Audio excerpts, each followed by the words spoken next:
Good morning, everybody. I thought I'd make a video on how to set your date on your cluster here. So just get it focused there. All right, so if you press this BC button, it's showing that low fuel there at the moment.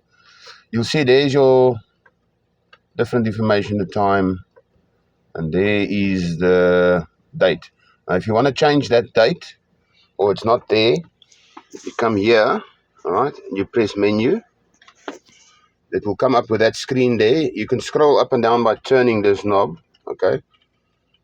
Then when you want to select, you press down on that knob, okay? You look here, scroll up and down, there's time and date, all right? And you obviously select again, all right? Then you scroll down by turning that button again.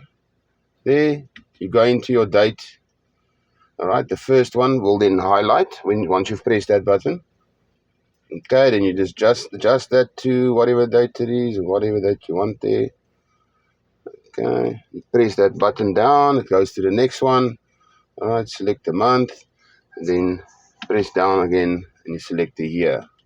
All right, so once you've done that, press down, it will save that, and then you'll see here, if you press this BC button here, there, it's changed to exactly the same date that you've set.